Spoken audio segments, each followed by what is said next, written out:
Pada zaman baginda Nabi Shallallahu Alaihi Wasallam, ada seorang pemuda bermata biru, rambutnya merah, bidang dadanya lapang panjang, berpenampilan cukup tampan, kulitnya kemerah-merahan, wajahnya selalu melihat tempat sujudnya. Pemuda ini tidak pernah lalai dari membaca Al-Quran dan senantiasa menangis. Pakaiannya hanya 2 helai saja, sudah terlalu lusuh untuk dipakai sehingga kan tidak ada orang yang menghiraukannya. Beliau tidak dikenal oleh penduduk bumi akan tetapi sangat terkenal di langit. Pemuda ini, jika bersumpah demi Allah pasti terkabul. Dia adalah Uwais Al-Qarni. Beliau tidak dikenali dan miskin malah banyak orang yang suka mentertawakannya, mengejek-ejeknya, dan menuduhnya sebagai pencuri serta bermacam lagi penghinaan dilemparkan kepadanya. Pemuda dari Yaman ini telah lama menjadi yatim, tidak mempunyai saudara kecuali hanya ibunya yang telah tua dan lumpuh. Untuk memenuhi kehidupan sehari-hari, Uwais bekerja sebagai penggembala kambing. Upah yang diterimanya hanya cukup untuk kehidupan harian bersama ibunya. Jika ada uang lebihan, beliau akan membantu tetangganya yang hidup miskin dan serba kekurangan seperti keadaannya. Walaupun dalam keadaan serba payah, beliau tidak pernah lalai dalam mengerjakan ibadahnya, sedikit pun tidak berkurang. Sepanjang hidupnya, beliau melakukan puasa di siang hari dan bermunajat di malam harinya. Uwais Al-Qarni telah memeluk Islam pada masa negeri Yaman mendengar seruan Nabi Muhammad SAW yang telah mengetuk pintu hati mereka untuk menyembah Allah, Tuhan yang Maha Esa, yang tidak ada sekutu baginya. Banyak rekan-rekannya yang telah memeluk Islam, pergi ke Madinah untuk mendengar secara langsung dakwah Nabi Muhammad SAW. Hati Uwais juga meronta-ronta untuk ke Madinah bertemu kekasih Allah. Banyak rekan-rekannya yang telah memeluk Islam, pergi ke Madinah untuk mendengar secara langsung dakwah Nabi Muhammad SAW. Hati Uwais juga meronta-ronta untuk ke Madinah bertemu kekasih Allah. Penghulu para nabi tetapi beliau tidak mampu karena tidak mempunyai bekal yang cukup untuk sampai ke sana. Apalagi beliau perlu menjaga ibunya. Jika beliau pergi, siapa pula yang akan melihat ibunya?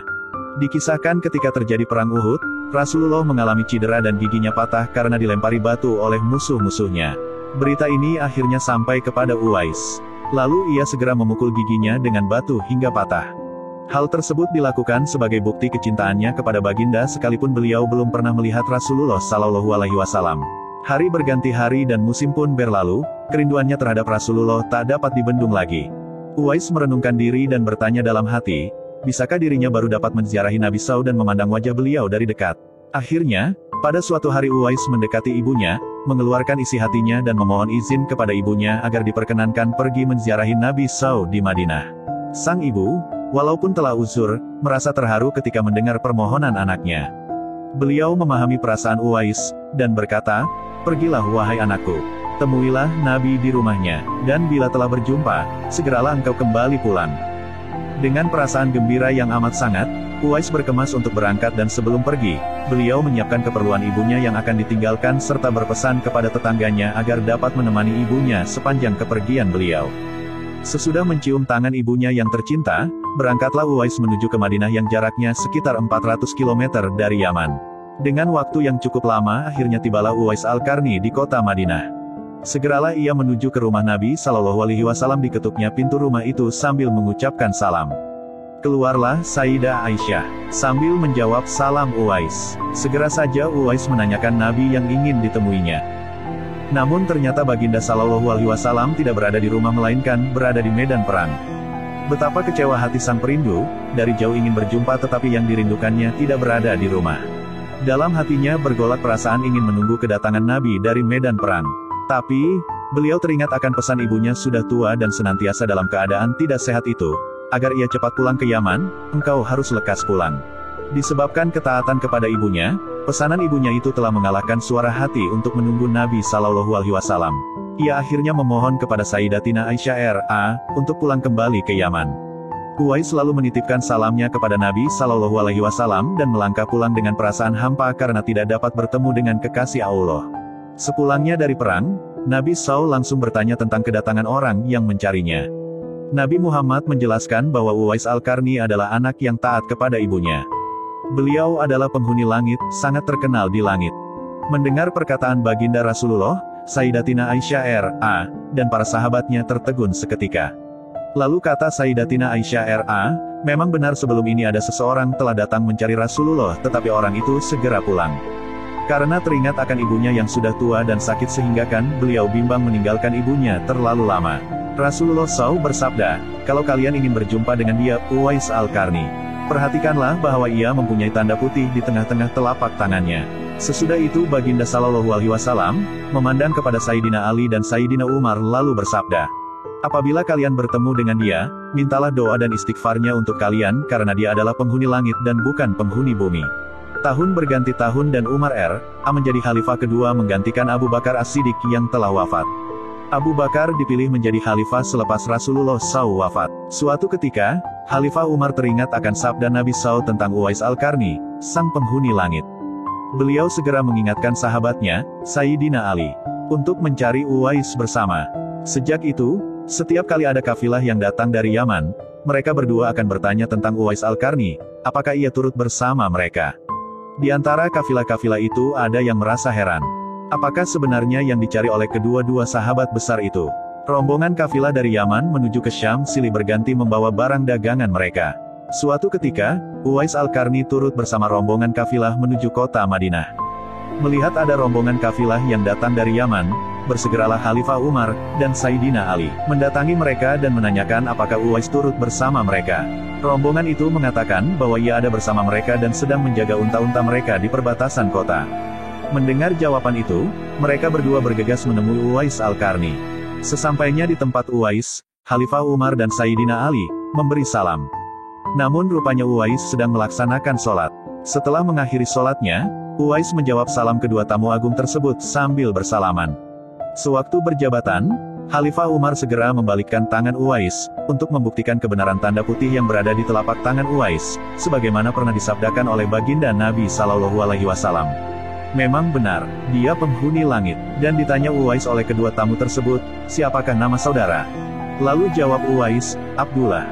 Mendengar jawaban itu, kedua sahabat itu pun tertawa dan mengatakan, kami juga Abdullah, yakni hamba Allah. Tapi siapakah namamu yang sebenarnya? Uwais kemudian berkata, nama saya Uwais Al-Qarni. Sepanjang perkenalan mereka, tahulah mereka bahwa ibu Uwais telah meninggal dunia.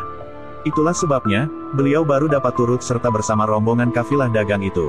Akhirnya, Khalifah Umar dan Ali memohon agar Uwais berkenan mendoakan untuk mereka. Uwais enggan dan dia berkata kepada Khalifah, sayalah yang harus meminta doa dari kalian. Mendengar perkataan Uwais, Khalifah berkata, kami datang ke sini untuk mohon doa dan istighfar dari Tuhan. Disebabkan didesak oleh dua sahabat besar ini, Uwais Al-Qarni akhirnya mengangkat kedua belah tangannya lalu berdoa dan membacakan istighfar. Setelah itu Khalifah Umar R.A. berjanji untuk memberinya uang negara dari Baitul Mal kepada Uwais sebagai biaya hidupnya. Uwais menolaknya dengan lembut dengan berkata, hamba mohon supaya hari ini saja hamba diketahui orang. Untuk hari-hari selanjutnya, biarlah hamba yang fakir ini tidak diketahui orang lagi. Setelah kejadian itu, nama Uwais kembali tenggelam dan tidak langsung terdengar beritanya.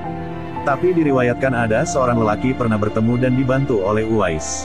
Kata orang itu, waktu itu kami sedang berada di atas kapal menuju ke tanah Arab bersama para pedagang, tanpa disangka-sangka angin ribut bertiup dengan kencang. Akibatnya hempasan ombak menghantam kapal kami sehingga air laut masuk ke dalam kapal dan menyebabkan kapal semakin berat. Pada saat itu, kami melihat seorang lelaki yang mengenakan selimut berbulu berada di satu sudut kapal lalu kami memanggilnya.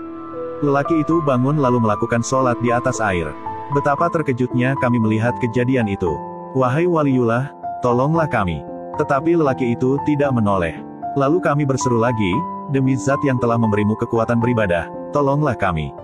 Lelaki itu menoleh kepada kami dan berkata, apa yang terjadi? Tidakkah engkau melihat bahwa kapal di badai ribut dan dihantam ombak? Tanya kami. Dekatkanlah diri kalian pada Allah, katanya. Kami telah melakukannya. Keluarlah kalian dari kapal dengan membaca Bismillahirrohmanirrohim. Kami pun keluar dari kapal satu persatu dan berkumpul di dekat itu. Pada saat itu jumlah kami 500 jiwa lebih. Sungguh ajaib, kami semua tidak tenggelam, sedangkan perahu kami yang lain tenggelam ke dasar laut bersama isinya. Lalu orang itu berkata pada kami, tidak mengapalah harta kalian menjadi korban asalkan kalian semua selamat. Demi Allah, kami ingin tahu, siapakah nama Tuan? Tanya kami. Uwais Al-Qarni. Jawabnya dengan singkat. Kemudian kami berkata lagi kepadanya, sesungguhnya harta yang ada di kapal tersebut adalah milik orang-orang fakir di Madinah yang dikirim oleh orang Mesir. Jika Allah mengembalikan harta kalian, apakah kalian akan membagi-bagikannya kepada orang-orang fakir di Madinah? Tanya Uwais. Ya, jawab kami. Orang itu pun melaksanakan sholat 2 rakaat di atas air, lalu berdoa. Setelah Uwais Al-Qarni mengucap salam, tiba-tiba kapal itu muncul ke permukaan air, lalu kami menaikinya dan meneruskan perjalanan. Setibanya di Madinah, kami membagi-bagikan seluruh harta kepada orang-orang fakir di Madinah. Sehingga tidak ada satupun yang tertinggal. Beberapa waktu kemudian, tersiarlah kabar bahwa Uwais Al-Qarni telah pulang ke Rahmatullah. Anehnya, pada saat dia hendak dimandikan tiba-tiba terlalu banyak orang yang berebut hendak memandikannya. Dan ketika dibawa ke tempat pembaringan untuk dikafankan, begitu ramai orang yang menunggu untuk mengkafannya. Demikian pula ketika orang pergi hendak menggali kuburnya. Di sana ternyata sudah ada orang-orang yang menggali kuburnya hingga selesai. Ketika usungan dibawa menuju ke perkuburan, luar biasa banyaknya orang yang berebut hendak mengusungnya. Meninggalnya Uwais Al-Qarni telah menggemparkan masyarakat kota Yaman. Banyak terjadi hal-hal yang amat mengherankan penduduk Yaman. Sedemikian banyaknya orang yang tak dikenali datang untuk mengurus jenazah dan pemakamannya, padahal Uwais adalah seorang fakir yang tidak dihiraukan orang. Sejak ia dimandikan sampailah ketika jenazahnya hendak diturunkan ke dalam kubur, ada saja orang-orang yang telah siap melaksanakannya terlebih dahulu. Penduduk kota Yaman tercengang. Mereka tertanya-tanya, siapakah sebenarnya engkau wahai Uwais Al-Qarni? Bukankah Uwais yang kita kenal, hanyalah seorang fakir yang tidak memiliki apa-apa, yang kerjanya hanyalah sebagai penggembala kambing dan unta. Tetapi, ketika hari wafatmu, engkau telah menggemparkan penduduk Yaman dengan hadirnya manusia-manusia asing yang tidak pernah kami kenal. Mereka datang dalam jumlah sedemikian banyaknya. Agaknya mereka adalah para malaikat yang diturunkan ke bumi, hanya untuk mengurus jenazah dan pemakamannya. Baru saat itulah penduduk Yaman mengetahui siapa Uwais Al-Qarni yang ternyata tidak terkenal di bumi tapi terkenal di langit.